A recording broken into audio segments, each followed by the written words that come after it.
Welcome to The Route to Success, where we explore what it takes to lead with clarity, confidence, and authenticity, even when the world tells you to be quieter, smaller, or different. Today's conversation is about reclaiming your voice. Our guest, Arnetta Wire, is an attorney, business strategist, and nonprofit leader and mother whose journey has been shaped by one defining challenge, being told that who she naturally was made others uncomfortable. That moment led her to suppress her voice for years, choosing silence over authenticity. But that didn't last, and I'm so glad. She made a decision to stop dimming her light, to fully step into who she is, and to use her legal and business expertise to serve others, especially the next generation. So let's have a great conversation today with Arnetta. Arnetta, thank you so much for being here today and being willing to have such, I think, an important conversation, especially for young girls to hear. Thank you so much for having me, Sara. I appreciate having the opportunity. All right, let's start with your journey. And let me just say your background, I am so impressed. I'm in awe.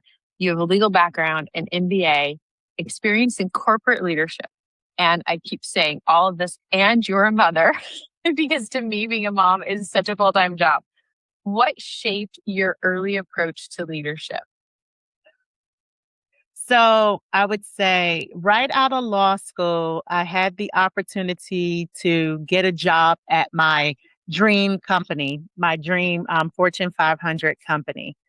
And while I was there, I've always been pretty clear as to what I expected out of leadership. And so while I was there, I took a very fond liking to one of the senior vice presidents from afar. And you know how they always say you can have a mentor in so many different ways, in a book, on television, through a podcast, whatever it is.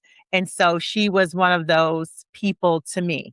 And so I just admired her leadership and the way she moved throughout, her role in leading this particular division. And she had a division where people really did genuinely just love her leadership.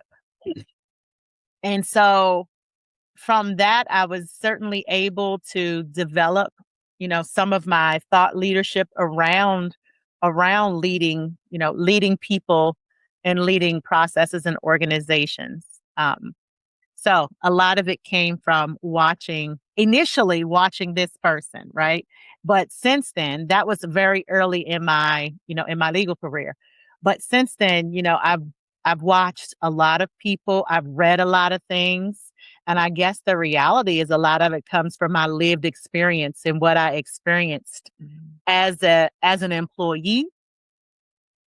And what I experienced as an employee helped me to shape exactly what it is I would want from a leader. So as I stepped into a leadership positions out in, corporate world, but then also leading organizations, I was clear on the kind of leader that I knew I wanted to be for my staff. Love that. I love that you base it on all the lessons in life and what you experienced. I always tell people I mentor, sometimes it's easier to know what not to do than what to do. So if you don't necessarily have a great leader to aspire to, think about the really bad ones and the mediocre ones that you have. What did they do that made you feel bad? And then don't do that, And sometimes that's the most powerful thing, because when you cross the line off, that leaves you less to focus on. Exactly. That is so true. So true.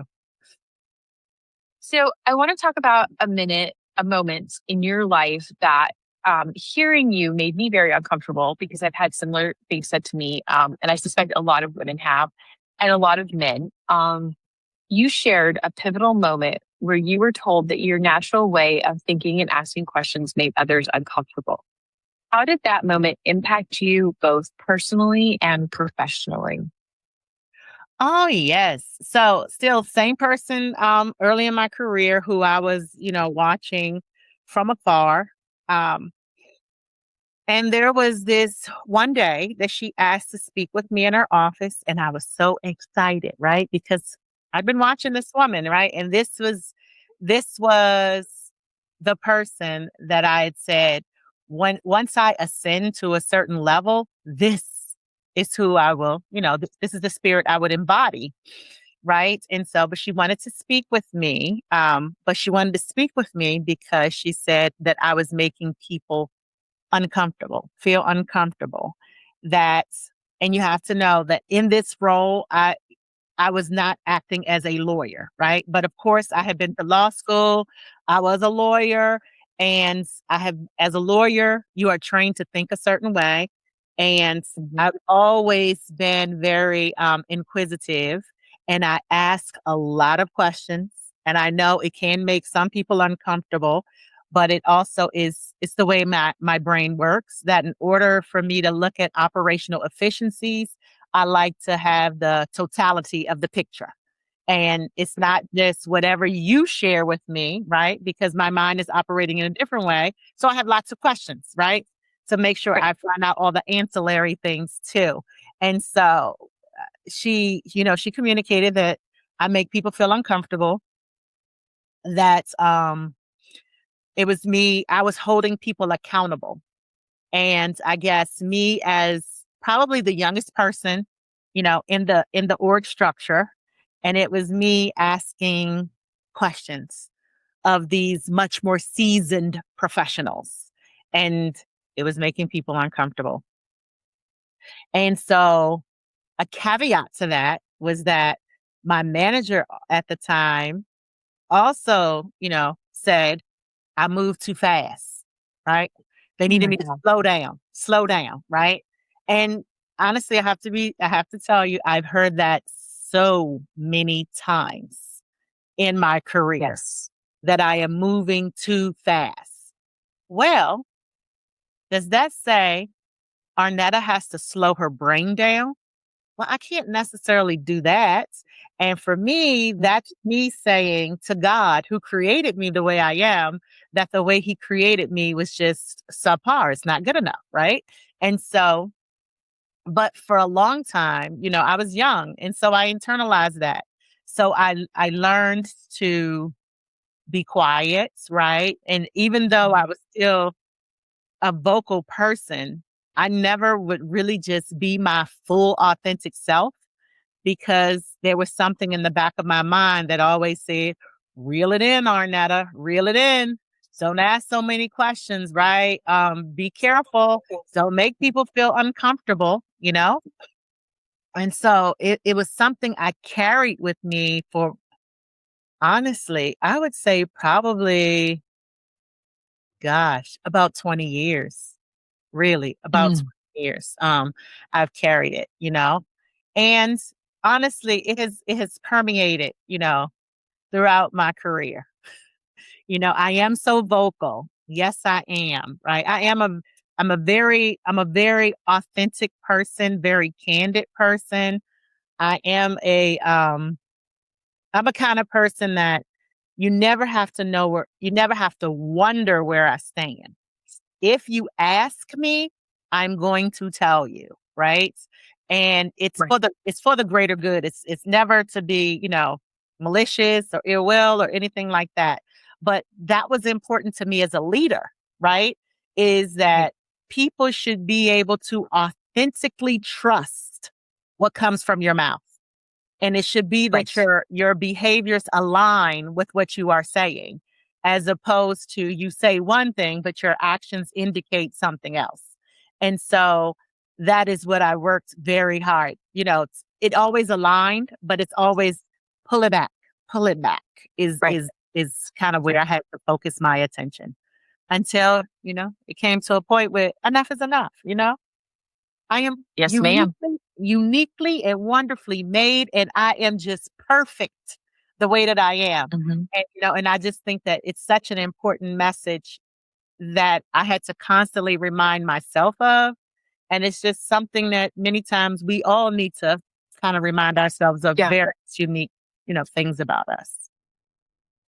I will say, for me, the older I get, the easier it is to be who I am and comfortable in my skin. And my 40s have been amazing because it's very much been, this is who I am. This is me. I'm healing. I'm very authentic. I'm on this very deep healing journey. But also, I like to work in shorts and a t-shirt, and that's okay. I'm like you. I love to ask a lot of questions because I want to understand everything. And so I think what I would tell people listening to this and what I have heard other people, specifically women, say is like the older you get, the easier it is to hold your space. Yes, And ma'am. so I cannot wait to turn 50. I know that sounds crazy. I'm 46. I've got 4 years to go. But I have not been this excited about a birthday since I was like 16 or, turning 16 or turning 21 because I'm like, my 40s have been so amazing. What does 50 hold? And I want to giggle because I think I might be one of the only women who's like, I'll tell you how old I am. And here's what I'm excited about, you know? Exactly. And I have to say this. I just turned 54 3 days ago. So I completely understand exactly what you are saying. Trust me, it is so liberating when you get to the point where what everybody else has to say about you or think about you is Yep, really irrelevant. It is irrelevant. exactly. And when you can stand in your full truth and authenticity of who you are, it will blow your mind. Mhm. Okay. I can't wait. Yes. I Yes. can't Now, wait. it may also make people really uncomfortable with you then, but it's Okay. forget. Exactly. It's like, Right. forget I'm it. okay with that. Exactly. Exactly. Oh, I love this. Okay. Um, so I want to ask a question. I think you kind of alluded to this, but I want to be honest. This part of this conversation is hard for me because it's so sad. When you chose to dim your light, wh- what did it cost you? Like, how much recovery and healing have you had to do from that, and what has that journey been like? Ooh, that's a great question. I tell you, it probably really cost me much more than what I even realized it cost me, for Mm. real. But it took certainly, I did go through therapy, absolutely. It has Mhm. taken a lot of prayer and Mhm. just a lot of going through a process of being just self-aware in every way, right? It's interesting because recently I took the Clifton StrengthsFinders, right? And so yes, I love that. Yes. over the years, yes, I've taken, Myers-Briggs and the disc profile and, all the various things, right? And so I remember very early on, I was in this, uh, this legal training. And a part of the legal training was we had to take these personality tests. And so I was what they call a high D, right? And so it was very true as to who I am, right? And that is that very candid, direct person, not always being super aware or knowledgeable about the sensitivities that other people had around me. And so even so early on, I was very grateful to take those kinds of evaluations because it helped me to understand how I did need to evolve, right? As a Mhm. woman Mhm. and as a professional. Absolutely. But recently I took a Clifton StrengthsFinders, and I think the first thing that came to my mind was, girl, you have been suppressing who you are for so long because of somebody else, right? But this is who you are at your very core, right? This is just who you are, right? And so you have to go embrace it, embody it. This is just authentically who you are. And this is what has been driving me all this time. That yes, I mean, I understand that I am such a unique being in that many times I'm in conversations with people and I'll go, I know we don't think alike, and that's fine, right? I believe that's the uniqueness of life, that why should we really think alike, right? We should be able to agree to disagree. We should be able to have various conversations about different things. You bring your perspective, I bring my perspective. We get to consider it all, right? That's the beauty Right. of the world we live in. At least it should be, right?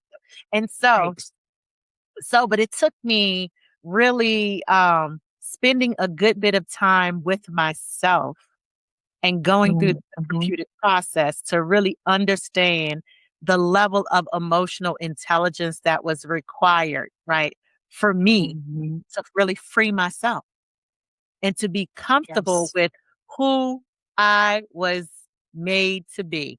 It's who I've always been. You know, when we're at family events and my family is talking about me, they're typically talking about it because I have a 10-year-old daughter.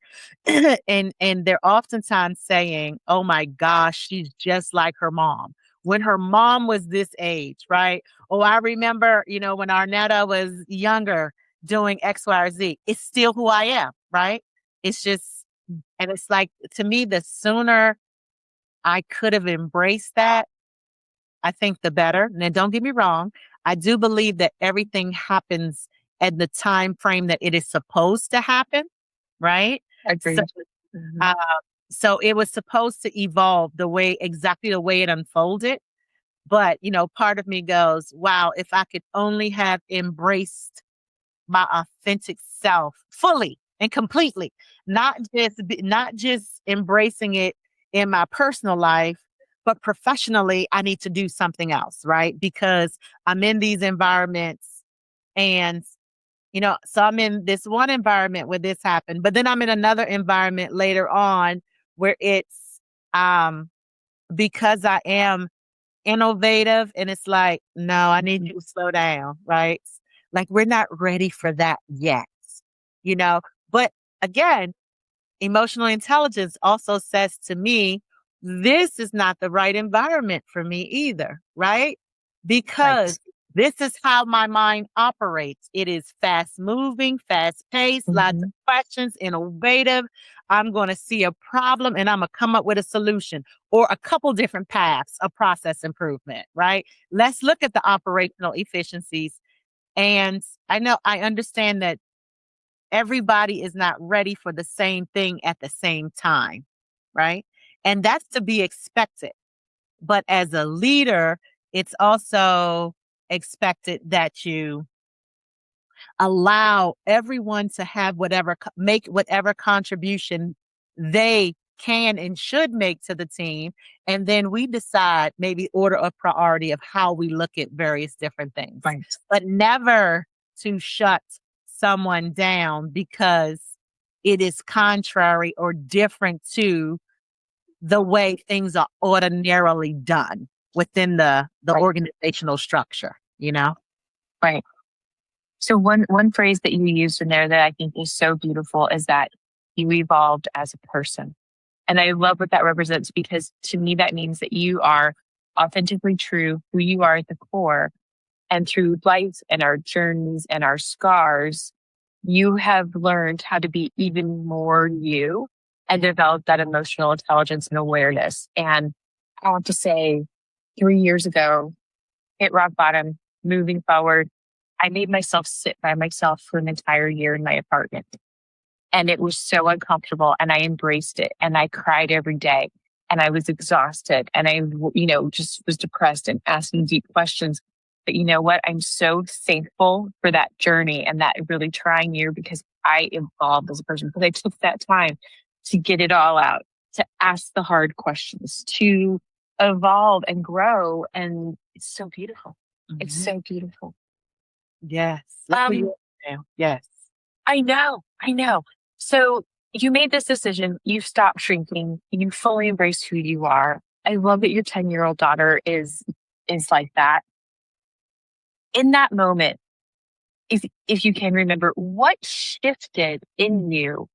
And I love how you've described the leadership style about how a leader's job is to, I think I'm going to say this correctly, correct me if I'm wrong, present a problem or a situation to the team and then take in everybody's feedback and then write it all down and then put it in order of priority and then assign tasks from there.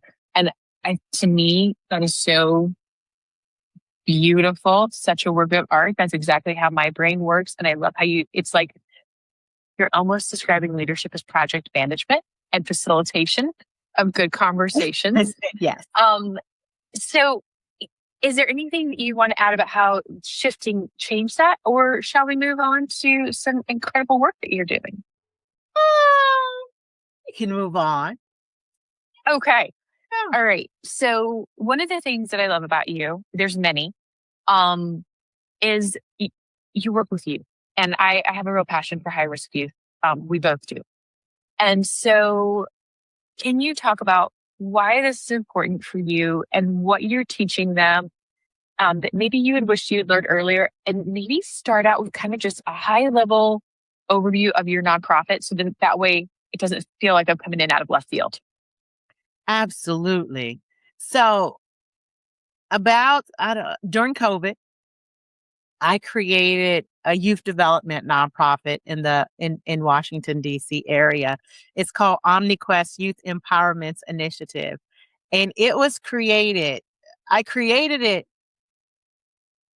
because one, I'm a native Washingtonian and I have a commitment to the youth of the District of Columbia. Growing up in DC,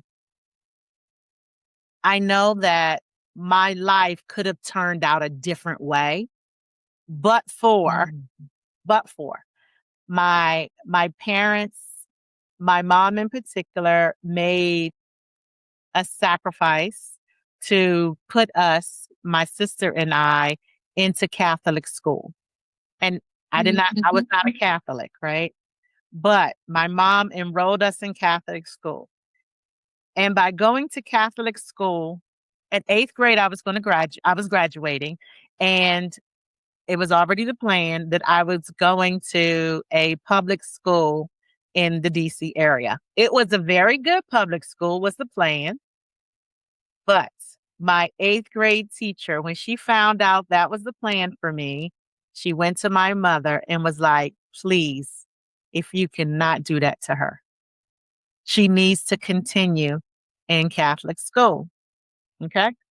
Now, we really didn't have the resources for it, but my mom talked it over with my father and they decided they was going to make it happen. And so I would travel an hour and a half by bus every day out to a suburb of Maryland to go to school. It really changed the trajectory of my life. And I'm crystal clear on that. But for a teacher who saw something in me, right? So it changed my life. It put me on a path of all that I have done and all that I've become, which I am very grateful for. And so when I created OmniQuest, it was in anticipation of doing the exact same thing, right? There is no manual to being a parent. So I know there's not. that parents are doing the best they can with what they have available to them. And in the DC area, DC proper, and so for me, I grew up in Southeast Washington, DC, which is stereotypically what they will say is like the worst part of DC is what you will hear, right? But there's some great things and people who have come out of that part of the city. For sure. Yes. And so I wanted to make sure, my desire is to make sure that other youth that come out of that part of the city has access to the resources and tools that they need so that they can think big and dream big and do big, for themselves, their families, their communities. And so we always hear about the negativity, and I just wanted to make sure I'm a part of the solution. So I created this nonprofit, and a big part of the mission of the nonprofit is, in addition to teaching Black history, which is so vitally important, particularly in the community, the world we live in right now. It's to be taught authentic Black history, which is, American history, right? But in a pure and authentic, culturally responsible way is Yes. is such a critical part of what we do. But it's also, for me, I had the opportunity to start traveling internationally when I was young, right? And so maybe when I was in high school was the first time I was able to take an international trip. And that, to me, just having the opportunity to see life through a different lens was awe-inspiring and life-changing. And that was Yes. also something I said I wanted to make sure other youth who come from impoverished areas also have the opportunity to see. Because in DC, it is known to be a place where people who come from DC, particularly young people, they many have never been anywhere, and they would say that DC is the best, place ever, right? But what are you really comparing it to if you've never seen anything Mm. else, right?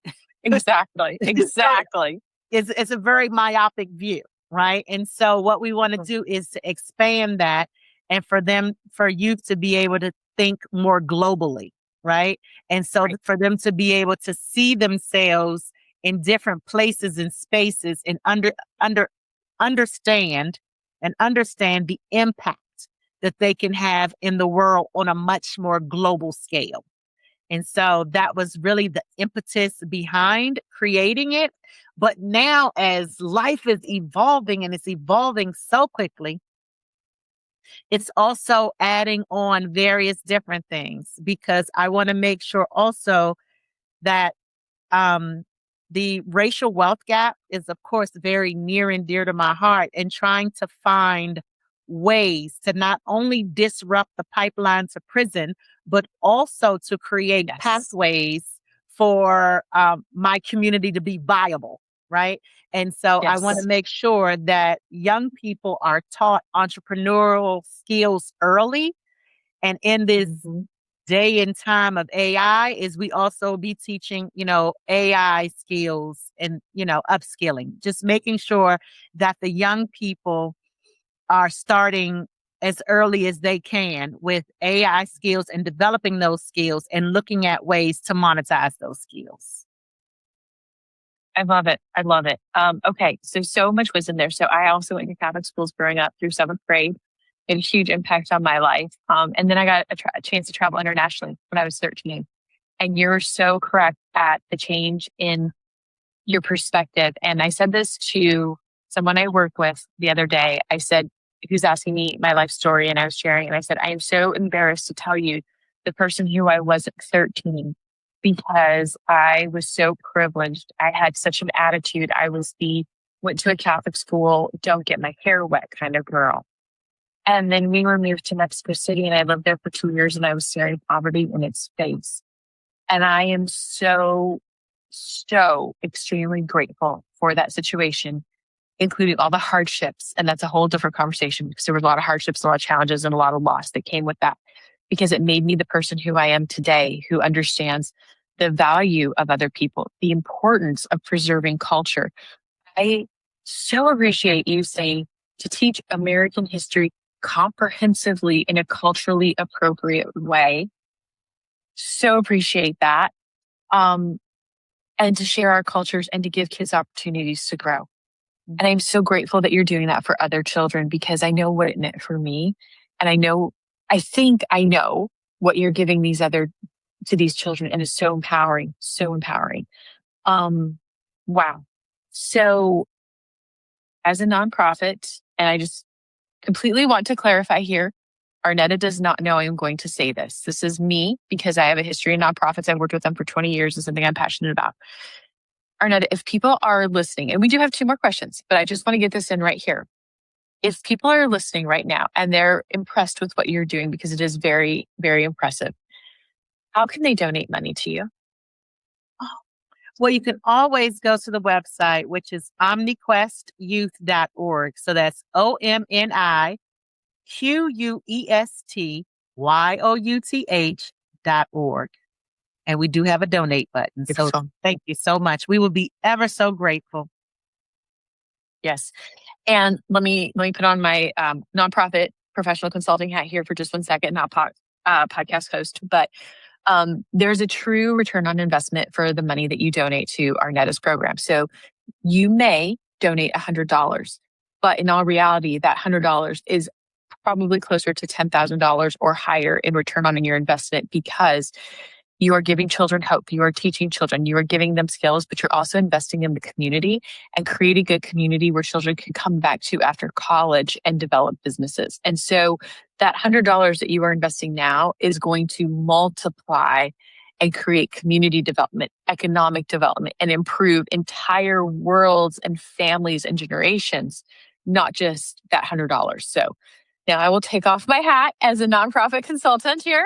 I rarely ever do that, but I just wanted to stress the value of donations. Okay. Thank you for that. So you're welcome. You're welcome. So last question, and I always save the hardest question for last. Yes. For someone listening who has told to be quieter, less assertive, stay in their lane, all those terrible things that we've had said to us, what is one step they can take today to begin reclaiming their voice and showing up fully? Wow, that's a powerful question, because the reality is that it starts with our belief within, right? We have to honestly, truly, genuinely believe we are so much more than what other people say that we are. It's really developing that belief within that, to me, I am uniquely and wonderfully made, that God created me in his image, and I am perfect just the way that I am, right? And that is what it is so important for me to make sure young people know, whether you believe in God or anything else, right? It's just knowing that however I was created, I am perfect just the way that I am. Now, does that not mean that I could be better? Absolutely. Do I have flaws? For sure. Absolutely. Right? Nobody's perfect. Nobody's Jesus, and, not trying to be. Yeah. But the very core, my essence of who I am, is good and it's pure. And I have to believe in that, and I have to stand on that. But I also have to live that out, right? And so for me personally, my prayer daily is that God will allow my light to shine in all that I say and in all that I do. But that's just me, right? So it's whatever somebody else believes in, assuming that it is not harmful to anyone else, right? That's always important, right? Right. That whatever we do is good. At the basic premise, it's a good thing. And so to me, as long as you know that you are a good person and that you are trying your best to be the best person you can be, then to me, that's all that matters. Nothing else, no matter what anybody else says, it really is noise. And it's like, to me, you have to be like a duck and just let it sit back. Absolutely. Absolutely. And know that your best today is better than yesterday, and that your tomorrow best will be better than today's. Absolutely. And grow and accept that. And don't beat yourself up over past decisions. Absolutely. Right? You did the best you could in that time with that moment. Move forward. I love that. I love that. Okay. So this podcast has been, you do not need permission to be who you are. You do not need to shrink to make others comfortable. In fact, I think it's good when we make other people uncomfortable. I really do. I love that. And you also said something about having conversations and not agreeing necessarily. I love having good, robust conversations with somebody who has a different perspective than me, because my thought process is always, what can I learn? How can I grow from this? Absolutely. Right? Absolutely. So, I'm sorry, and not to cut you off, but it's like when you say that, it makes me think of, right? So just think about the youth development nonprofit is just one part of me, right? But I also have the for-profit, right? Lake Solutions, where I am a strategic advisor and governance counsel, right? To founder-led and family-owned enterprises. And one of the services that I offer is as the CEO confidant. So when you think of what you just said in terms of making people, saying things that kind of make people uncomfortable, the reality is that's kind of the brand, right? That's kind of my brand. Right. With embracing it, right? Because sometimes, particularly when you lead a business, you typically have surrounded yourself with kind of yes people and people who will kind of agree with you, right? But that's not necessarily what it's going to take for your business to grow and to scale. Exactly. Right? Yes. Yes. Yes. And also it's typically leading a business is typically a very lonely world. Oh. It really is, right? Yes. So as a CEO confidant though, that's where I step in to serve as that trusted thought partner. But one of the things that I'm always saying is that though you have to be comfortable with me being brutally honest with you. If you're not ready for that, then I am not the right partner for you, right? So I am going to say some things that will more likely than not make you uncomfortable. But that's what growth is all about, right? It's about being stretched and pulled in many different ways, and so it's not always going to feel good, but still, that we are working in alignment together to get you to wherever you're trying to go. So it's very true. I love it. It's beautiful. It's beautiful. Okay. And Arnetta, so real quick then, how can people find your for-profit? We've talked about your nonprofit. How do people find you? Obviously on LinkedIn, but how else can they find you to work with you? Oh, yeah. So the website for Lake Solutions is Lake Solutions with an S, LLC.com. And so we are based in the state of Maryland, but in that capacity, I work more so as legal consulting. So I work anywhere in the United States as well as internationally. Beautiful. Beautiful. And she will help you to grow and be a better person. I can tell you every conversation I've ever had with Arnetta has made me a better person. Okay. So let me leave you with this thought. Choose to show up fully. Don't change or choose to show up fully. Choose to embrace the uncomfortable. Choose to embrace your path and allow space for others to do the same. And if you're looking for a great way to invest in our youth, Arnetta has provided that solution. If you're looking for legal counsel in this day and age, which is probably very important, more important than I want to admit, Arnetta has given me that solution as well. So Arnetta, thank you so much for being here today. Thank you for your passion. Thank you for this time and what you've given to us and our listeners. And if there's ever anything I can do, please reach out. I will. Thank you so much for having me. This was great. Thank you, Sara. Thank you for offering this platform for people. It's wonderful.